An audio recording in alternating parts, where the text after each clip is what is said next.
So, you've got a destination in mind, you've got the dates circled on the calendar, or at least a vague idea of when you want to get away. You open up your browser, maybe a few different tabs, you start typing in your home airport, your destination, and then you hit search, and that's where the game begins. The prices you see today might be completely different from what you see tomorrow, or even an hour from now. It's a pretty familiar feeling, right? That slight sense of anxiety, staring at a screen full of numbers, wondering if you're about to make a huge mistake by either booking too soon or waiting too long. It's a high-stakes decision, and the rules seem to change constantly. You've probably heard all the hacks and the so-called secrets from friends, family, or that one travel blog you read 5 years ago. Maybe someone swore to you that Tuesday at exactly 3 p.m. is the magical hour when all the airlines drop their prices. Or perhaps you've been told to embrace the chaos and wait until the very last minute, hoping for a mythical, deeply discounted seat to suddenly appear. There's this whole folklore around flight booking, a collection of tips and tricks passed down like ancient wisdom, but in 2025, with technology evolving faster than ever, how much of that old advice actually holds up? Is there still a secret handshake, or are we just guessing? The truth is, the system behind flight pricing is more complex and dynamic than it's ever been. We're not just dealing with simple supply and demand anymore, we're up against sophisticated algorithms, predictive analytics, and pricing strategies that can adjust in real time based on millions of data points. So that feeling of being a little lost in the process, it's completely justified. You're essentially playing a game against a supercomputer that never sleeps, and it's designed to maximize profit for the airline. But that doesn't mean you can't play the game smarter. You just need to understand the new rules and have the right tools in your arsenal. In this video, we're going to cut through all that noise. We're breaking down exactly what you need to know to book flights in 2025. No fluff, no outdated myths. Just a clean, straightforward look at the data and the strategies that actually work. We'll look at the real mechanics behind how prices are set, pinpoint the optimal booking windows for different types of travel, and walk through the best tools to help you find those deals. By the end of this, the goal is for you to feel confident, not confused, the next time you hit that search button. Let's get into it. All right, let's start with probably the most famous myth in the flight booking playbook. The idea that there's one specific day of the week when flights are magically cheaper. The most common version of this is Tuesdays are the cheapest day to book. It's been repeated so many times that it's practically become a fact in many people's minds. The original logic behind it was that airlines would supposedly launch their weekly sales on Monday nights, and by Tuesday, competing airlines would have matched those prices, creating a sweet spot for buyers. It's a nice story, and maybe, just maybe, there was a sliver of truth to it a decade ago in a much simpler, less automated era of the airline industry. But here we are in 2025, and the game has fundamentally changed. Airline pricing is no longer managed by a small team manually updating fares once a week. Instead, it's governed by incredibly complex automated systems that are constantly running. These algorithms are analyzing demand, competitor pricing, booking velocity, and dozens of other factors 24/7. They don't wait for Tuesday. A price can change multiple times in a single hour on any given day of the week based on real-time data. So, clinging to the idea that Tuesday is the golden day is like trying to use a map from 2005 to navigate a city that's been completely rebuilt. The landscape has changed. Think about it from the airline's perspective. Their goal is to sell as many seats as possible at the highest price the market will bear for each seat. Why would they intentionally create a predictable loophole one day a week that would cause them to lose out on potential revenue? It just doesn't make business sense in the modern data-driven world. Extensive studies by major travel booking sites analyzing billions of flight searches have consistently shown that the average saving from booking on a Tuesday versus, say, a Saturday is negligible, often just a few dollars, if anything at all. The day you fly makes a huge difference, but the day you book, not so much, so we can officially put this one to rest. The magic booking day is a relic of a bygone era. Instead of focusing your energy on trying to book at a specific time on a specific day, your strategy should be much more about the booking window, how far in advance you're making the purchase. That's where the real patterns and the real potential for savings are found. Obsessing over booking on a Tuesday is far less important than knowing whether you should be booking 3 weeks or 3 months ahead of your trip. We're moving from superstition to strategy, and that starts with letting go of the old myths. Next up is another popular piece of advice you've probably heard. Booking your flights late at night or in the very early hours of the morning will unlock cheaper fares. The theory here is that airlines reset their systems or release new batches of seats overnight when fewer people are online searching. It creates this image of a quiet digital back alley where the best deals are hiding, waiting for the night owls to find them. It sounds plausible, right? Less traffic, less demand, so the prices should drop. It's an appealing idea because it feels like you're gaining an edge by being clever and operating when others are asleep. However, just like the Tuesday myth, this one doesn't really hold up to scrutiny in the age of global automated systems. Airline pricing algorithms are running continuously across all time zones. Midnight in New York is midday in Hong Kong. There is no universal off-peak time for the computers that set these fares. While you might see a price change overnight, it's not because of the time on your clock. It's far more likely due to a fare bucket selling out, a competitor adjusting their own prices, or any number of other automated triggers that have absolutely nothing to do with whether it's 2 a.m. or 2 p.m. where you are. Furthermore, the idea that demand plummets overnight is also a bit of an oversimplification. We live in a globally connected world. While traffic from your specific region might be lower, the system is still processing searches and bookings from business travelers, other countries, and automated travel agencies around the clock. The algorithm isn't just looking at who is searching right now. It's looking at historical booking patterns, predictive demand for that route, and how fast the plane is filling up overall. A dip in search volume from one part of the world for a few hours is just a tiny ripple in a massive ocean of data. So, staying up until 3 a.m. with 5 tabs open, constantly refreshing, is probably not the secret strategy you're hoping for. It's more likely to lead to sleep deprivation than significant savings. The price you see at 3 a.m. could just as easily be higher than the one you saw the previous afternoon. The key takeaway here is that price fluctuations are constant, but they aren't tied to a predictable daily clock cycle. Your time is much better spent setting up price alerts and tracking fares over a period of days or weeks, rather than trying to time your purchase to a specific hour of the night. It's about being patient and informed, not nocturnal. And that brings us to the third major myth, the one that appeals to the risk-takers and procrastinators, the belief that the best deals are found at the very last minute. This idea comes from the assumption that airlines, desperate to fill every last empty seat on a plane, will slash prices dramatically in the final days or hours before takeoff. We've all seen movies where a character walks up to the counter and snags a super cheap ticket to somewhere exotic. It's a romantic notion, the idea of spontaneous, affordable travel being rewarded. And historically, there was a time when this could happen, but for commercial flights in 2025, waiting until the last minute is, to put it plainly, one of the worst strategies you can employ. It's a massive gamble, and the odds are overwhelmingly stacked against you. Why? Because the airline's primary customers for last-minute bookings are not spontaneous leisure travelers. They are business travelers and people dealing with emergencies. These customer segments have very low price sensitivity. They have to travel, and their company or circumstances will bear the cost, whatever it may be. Airlines know this, and their pricing models are designed to capitalize on it. So instead of dropping, prices for the last few seats on a flight almost always skyrocket. The algorithm sees a dwindling supply of seats and predicts that the remaining demand will be urgent and inelastic. It's a classic supply and demand curve, but tilted heavily in the airline's favor. By waiting, you are essentially putting yourself in the same buying pool as the desperate business traveler, and you'll be faced with prices to match. The chances of finding a cheap, empty seat on a desirable route a day or two before departure are incredibly slim. More often than not, the flight will be nearly full or even completely sold out. Of course, there are rare exceptions. You might find a deal on a very specific, low-demand route, or with an ultra-low-cost carrier trying a different strategy. But as a general rule for planning your travel, relying on last-minute luck is a recipe for paying 2, 3, or even 4 times what you would have paid by booking in advance.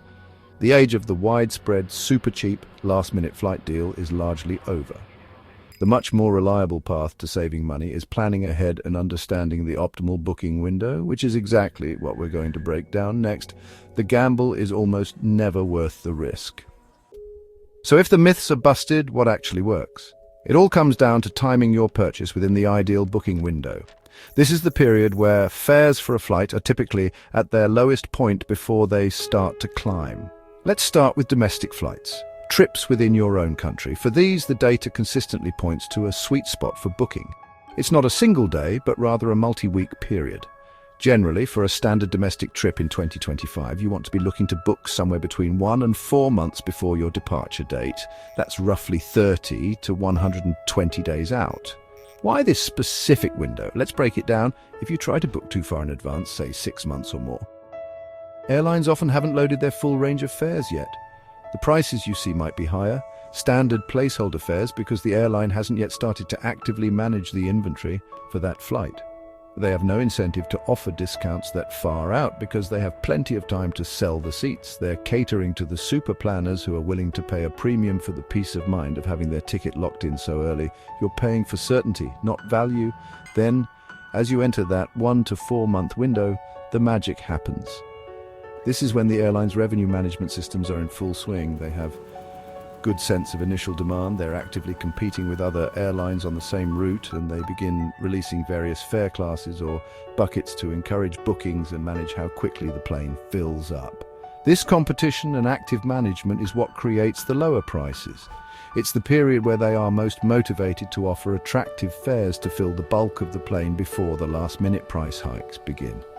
But as you get closer than 1 month to departure, especially within the last 3 to 4 weeks, you cross a critical threshold. This is when the algorithms start to assume that the remaining potential bookers are less price-sensitive business or last-minute travelers. The cheaper fare classes sell out, and the prices begin their steady, predictable climb towards their peak. So, that 1 to 4 month period really is the sweet spot, not too early and definitely not too late. It's where you find the best balance of availability and competitive pricing for most domestic routes. Now let's zoom out and talk about international flights. The logic is similar to domestic travel, but the timeline is stretched out. For international trips, the stakes are higher, the planes are bigger, and the planning horizons for both travelers and airlines are longer. Consequently, the optimal booking window is also further out. For most international travel, you'll want to start getting serious about booking somewhere in the range of 2 to 6 months in advance. For some particularly popular long-haul routes, you might even see the best fares as far as 8 months out, but 2 to 6 is a very solid general guideline. The reasoning behind this extended window is twofold. First, international flights have a more complex demand structure. They attract a mix of leisure travelers who plan far ahead, business travelers, tour groups, and people visiting family. Airlines need more time to manage this complex inventory and will use attractive advance purchase fares to build a solid base of passengers early on. Booking a year in advance is still likely too early, as you'll run into those same high placeholder fares we talked about with domestic flights. But once you hit that 6-month mark, the pricing becomes much more active and competitive. Second, there's simply less competition on many international routes compared to busy domestic corridors. You might only have 2 or 3 airlines flying direct between 2 major international cities. This means that once the cheaper fare buckets on a flight start to sell out, they're gone, and you don't have a dozen other carriers to fall back on. This makes it even more crucial to get in before that happens. Waiting until the last 2 months to book a flight to Europe or Asia in the summer, for example, is a near guarantee that you will be paying a significant premium as the remaining seats become a scarce and valuable commodity. So the key is to shift your mindset. If you're planning a trip abroad, your booking process should start much earlier than you might be used to for a quick domestic getaway. You should begin your research around the 7 or 8 month mark. Start seriously tracking prices around 6 months out and aim to pull the trigger before you get inside that 2-month window. This proactive approach gives you the best chance to catch the most attractive promotional fares before they disappear and the inevitable price climb begins. For international travel, the early bird truly does get the worm, or in this case, the reasonably priced ticket. Now, there's a huge exception to both of these rules that you absolutely have to be aware of: peak travel periods. This includes major holidays like Christmas, New Year's and Thanksgiving, school vacation periods like spring break, and the peak summer travel months of June, July and August. For any travel during these high-demand times, whether it's domestic or international, you need to throw the standard booking windows out the window. For peak periods, the best advice is incredibly simple. Book as soon as you possibly can. The moment you know your dates, book your flight. Why the change in strategy? It's pure, undiluted demand. During these times, airlines know with absolute certainty that they will sell every single seat on the plane. They have zero incentive to offer discounts or run sales to stimulate demand, because the demand is already massive and guaranteed. Their pricing strategy shifts from encouraging bookings to simply managing the inevitable flood of them. The price for a flight during a peak period almost never goes down. It only knows one direction, up. It starts high and it only gets higher as the departure date approaches. Think of it like tickets to the Super Bowl or a massive concert. The prices don't drop as the event gets closer. They skyrocket as availability dwindles. The same principle applies here. The cheapest fare you will likely ever see for a Christmas flight is the day the schedule is released, which is typically around 11 months in advance. Every week that passes, as more people lock in their holiday plans, the cheaper fare classes will sell out one by one, and the price will systematically tick upwards. There is no sweet spot to wait for. The sweet spot was yesterday. So, if your travel plans are inflexible and fall within one of these peak periods, planning is everything. You need to be decisive. As soon as the airline releases its schedule and seats become available for purchase, that is your booking window. Don't wait, don't hesitate, and don't assume a better deal will come along, because it won't. This is the one scenario where booking nearly a year in advance is not just a good idea. It's the most effective strategy for securing a remotely reasonable price. For peak travel, the earliest possible moment is the best possible moment. All right, so we've debunked the myths and we've talked about the ideal booking windows, which are super important, solid rules of thumb. But to really level up your flight booking game, you've got to understand what's actually happening behind the scenes. It's not some person in an office manually changing prices with a slider. It's way more complex than that. We're talking about a sophisticated, constantly evolving system. And at its core, in 2025, is artificial intelligence. These aren't just simple programs. They are dynamic pricing algorithms that are designed to do one thing and one thing only: maximize revenue for every single seat on every single flight. It's a high-stakes digital chess match, and you're playing against a grandmaster AI.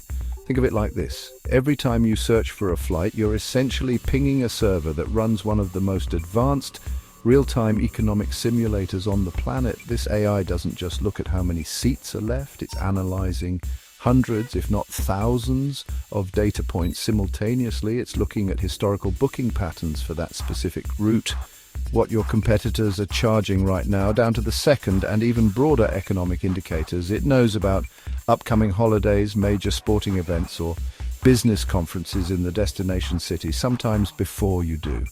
It's a level of data crunching that is simply impossible for a human to replicate, making pricing decisions in milliseconds. And these algorithms are getting smarter every single year. They're not just reactive, they're predictive. The system is constantly running simulations, forecasting future demand based on current search traffic and booking velocity. So if it notices a sudden spike in people from, say, San Francisco searching for flights to Tokyo for a specific week in April, it doesn't wait for the bookings to come in. It proactively starts nudging the prices up for that period, anticipating the demand before it even fully materializes. It's a feedback loop that is constantly refining itself, learning from every search query and every ticket sold to get better at predicting what you're willing to pay. So when you see a price change from one minute to the next, it's not a glitch. It's the system working exactly as designed. The AI has processed a new piece of information. Maybe a competitor just sold a block of seats, or a new batch of searches came in from a specific region, and it has recalculated the optimal price. This is why the old tricks of clearing your cookies or using incognito mode are becoming less and less effective. The pricing isn't about you as an individual anymore. It's about your data profile as part of a much larger demand segment that the AI is constantly analyzing. It's a whole new ballgame. Okay, so let's break down what actually goes into the price you see on the screen. It's not just one number, it's a combination of different components, all stacked on top of each other. The foundation of any ticket price is the base fare. This is the core price that the airline sets for the journey itself, from point A to point B. This is the part that the dynamic pricing AI has the most control over. It can fluctuate wildly from, say, $20 to $1,000 for the exact same seat on the exact same plane, all depending on the demand signals we just talked about. This is the airline's primary profit lever. On top of that base fare, you get the airline-imposed surcharges and carrier fees. These can be for anything from fuel costs to international travel surcharges. While the fuel surcharge is theoretically tied to the global price of oil, airlines have a lot of discretion in how they apply it. It can sometimes feel like another way to adjust the final price without touching the base fare, which might be advertised as being really low. These fees are less volatile than the base fare, but they can definitely change, especially on long-haul international routes where fuel is a much bigger slice of the operational cost pie for the airline. Then comes the part that nobody can avoid: taxes and airport fees. These are mandated by governments and airport authorities, not the airlines themselves. This includes things like federal transportation taxes, passenger facility charges for the specific airports you're using, and security fees like the 9/11 security fee. The airlines are just collecting this money on behalf of these government entities. So when you see a flight advertised for $49, but the final price is $85, a big chunk of that difference is often these non-negotiable taxes and fees that are completely outside of the airline's direct control. They're a fixed cost of doing business. Finally, all these components, the dynamic base fare, the carrier surcharges, and the mandatory taxes, are bundled together into fare buckets or fare classes. You might see letters like Y, M, B, H, K, or Q on your ticket. Each letter represents a different set of rules and a different price point for an economy seat. The Y fare is typically a full fare, fully flexible economy ticket, while the lower letters represent more restrictive, discounted fares. As the cheaper buckets sell out, the AI automatically moves you up to the next available, more expensive one. So when a flight is selling out, you're really just watching these cheaper fare buckets disappear in real time. So the key variable in this whole equation, the one thing that makes the AI tick, is demand.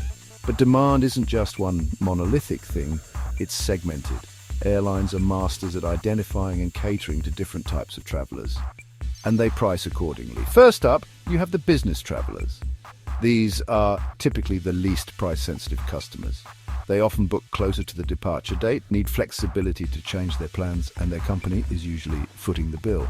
The AI knows this, and it reserves the highest price fare buckets. Those flexible last-minute seats are specifically for this segment. That's why a last-minute flight can cost 5 times more. Then you have the leisure travelers, which is probably most of us watching this.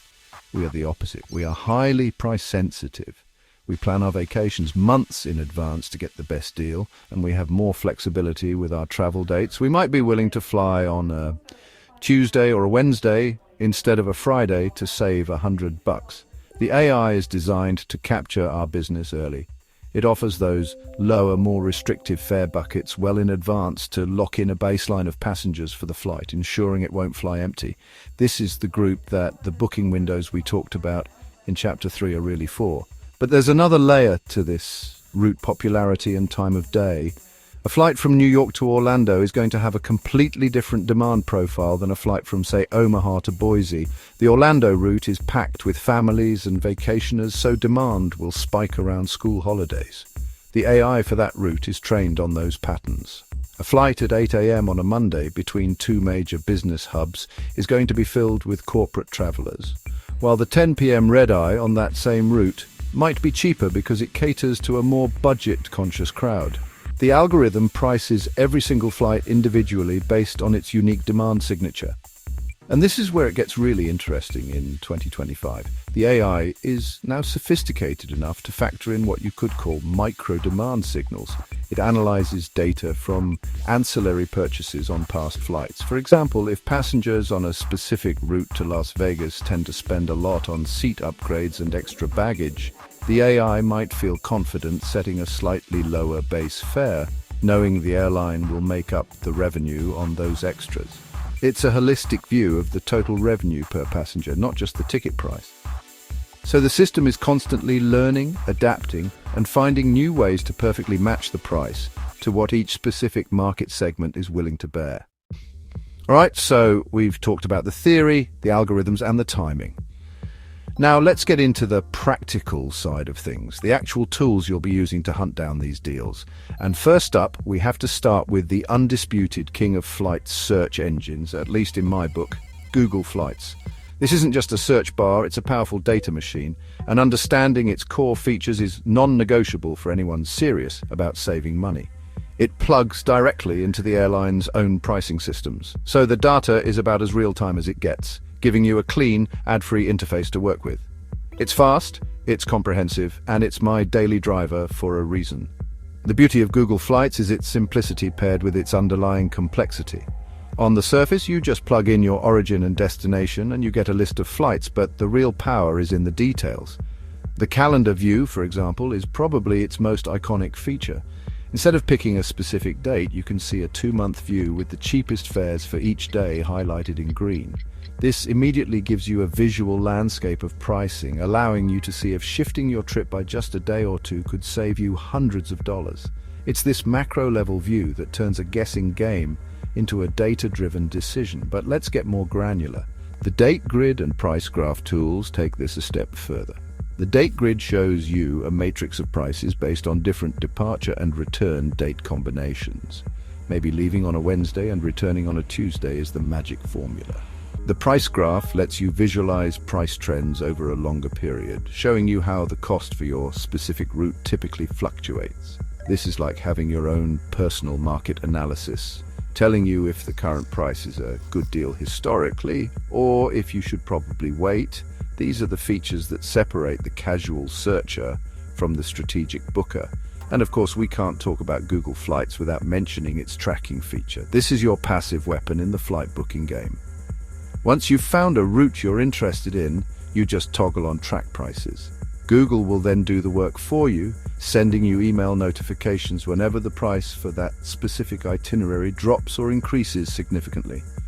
You're essentially setting up an alert system that leverages Google's constant data scraping on your behalf. You set it, forget it, and wait for the perfect price to land directly in your inbox. It's a simple yet incredibly effective strategy. Now, if Google Flights is the powerful real-time data machine, think of an app like Hopper as the fortune teller. Its entire premise is built around predictive analytics. Hopper's main claim to fame is its price prediction feature, which analyzes trillions of historical flight prices to forecast whether you should buy now or wait for a better price. It gives you a specific recommendation, often with a timeline, like prices are expected to rise by $50 after October 15th. This takes some of the guesswork and anxiety out of the equation, which is a huge value proposition for a lot of travelers who just want a clear answer. The user interface is built around this core function. When you search for a flight, you're presented with a color-coded calendar, much like Google Flights, but the main event is the prediction itself. The app will show you its confidence level in the forecast and provide a detailed timeline of expected price fluctuations. You can then choose to watch the trip, and Hopper will send you push notifications, not just when the price drops, but also when it thinks it's the absolute best time to pull the trigger. It's a more opinionated approach than Google Flights, guiding your hand a bit more directly. On the other side of the coin, we have Skyscanner, which I see as the ultimate explorer's tool. While it also has robust price tracking and search capabilities similar to its competitors, its killer feature is the everywhere search. If you're flexible on where you want to go and are just chasing a good deal, this is your best friend. You simply enter your departure airport, select everywhere as your destination, and choose your dates or even a whole month, and Skyscanner will scour the globe to show you the cheapest places you can fly to, ranked by price. It's a fantastic tool for discovering new destinations you might not have considered. Skyscanner also excels at aggregating results from a massive range of sources, including smaller online travel agencies that Google Flights might sometimes miss. This can occasionally unearth a unique deal, but it comes with a small caveat. You need to be mindful of who you're booking with. Always check the reputation of a third-party site before handing over your credit card details. But for casting the widest possible net and for pure travel inspiration, Skyscanner's Everywhere Search is an incredible feature that can lead you to some seriously amazing and affordable adventures. Okay, so you know the tools. Now let's talk about how to use them like a pro. The first step is to combine their strengths in a multi-pronged approach. Don't just stick to one platform. I typically start my search broad with Google Flights to analyze the price landscape using its calendar and graph views. This gives me a solid baseline of what a good price looks like for my intended route and dates. I'll find the best-looking date combinations and immediately set up price trackers for them. This is phase 1 reconnaissance and setting up your alert system. It's all about gathering that initial intelligence. Next, I'll take that same route and plug it into Hopper. I'm not necessarily looking for flights here, but for a second opinion on timing. What is Hopper's prediction saying? Does it align with the historical data I saw on Google Flights? If Hopper is screaming "buy now" while Google's data suggests prices might drop, I have a decision to make. This cross-referencing of predictive and historical data gives you a much more robust picture. It helps you validate your assumptions and reduces the chance of making a premature or delayed booking decision. It's like getting advice from two different, very smart experts. Finally, before I book anything, I'll run just-in-case search on Skyscanner. This is my final check to see if there are any outlier deals from smaller online travel agencies or budget carriers that the other engines might have overlooked. I'll also use its everywhere feature if my plans are flexible, just to see if a flight to a nearby city is dramatically cheaper. Once I've identified the absolute best flight, balancing price, airline and timing, I almost always navigate directly to the airline's official website to book. This avoids potential headaches with third-party customer service if things go wrong. The systematic process, Google for data, Hopper for prediction, Skyscanner for outliers, and Booking Direct for security, is a bulletproof strategy. It might seem like a lot of steps, but it can genuinely save you hundreds, if not thousands of dollars over time, especially on international or family travel. It turns you from a passive price taker into an active, informed deal hunter. You're no longer just hoping for a cheap flight, you're systematically engineering the outcome, and that's the real secret to consistently finding the best deals in 2025. Alright, now we're getting into the deep cuts. These are the tips that go beyond the search engines and require a little more creative thinking. First up is something that many people, especially those who pride themselves on finding solo deals, often overlook: vacation packages. I know it sounds a bit old school, but hear me out. Bundling your flight with a hotel or a rental car can sometimes unlock exclusive, unpublished fares that you simply cannot access when searching for a flight alone. The airlines and hotels offer these discounts because they're confident they'll make up the margin on the other components of the trip. The key is to use the Flight Plus Hotel search tab that you'll find on sites like Expedia or even directly on some airline websites. Run a search for your flight as a standalone purchase, and then run the exact same search as part of a package. You might be surprised to find that the total cost of the package is only slightly more, or in some rare cases even less than the flight by itself. You're essentially getting a heavily discounted or even free hotel stay for a few nights. It doesn't always work, but it's a check that takes 5 minutes and could save you a ton. The next pro-level tip is what I like to call airport arbitrage. This is the simple art of checking for flights into and out of alternative secondary airports near your final destination. Major metropolitan areas are often served by multiple airports, and there can be a massive price difference between them. For example, flying into London Gatwick or Stansted is often significantly cheaper than flying into Heathrow. The same goes for Chicago Midway versus O'Hare, or Fort Lauderdale versus Miami. The budget airlines in particular tend to favor these smaller, less congested airports to keep their operating costs down. Of course, you have to do the math. A cheaper flight isn't a better deal if you have to spend an extra $100 and 3 hours on a train or taxi to get to your actual destination. But more often than not, especially in Europe where public transport is excellent, the savings can be substantial.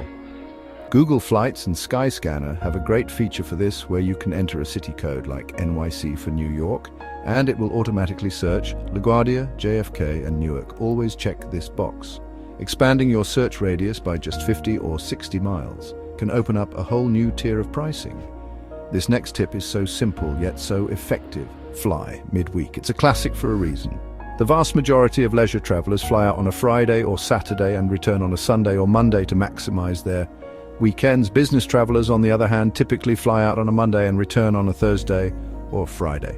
This creates a predictable surge in demand and prices on those specific days. The sweet spot, therefore, is in the middle.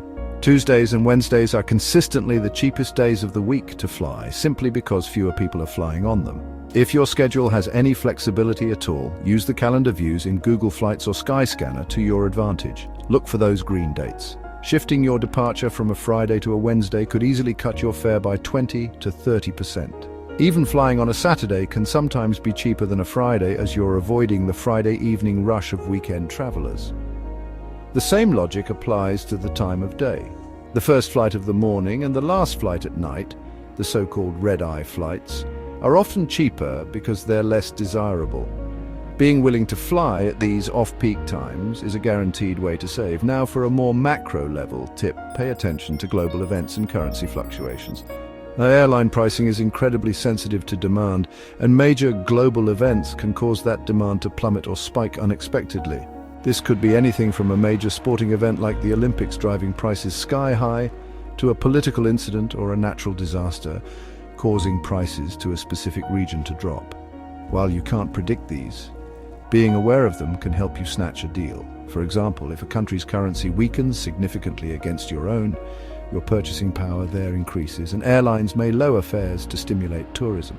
This isn't about becoming a day trader, but about having a general awareness of the world. Set up news alerts for destinations you're interested in. Follow travel blogs and forums where this kind of information is discussed.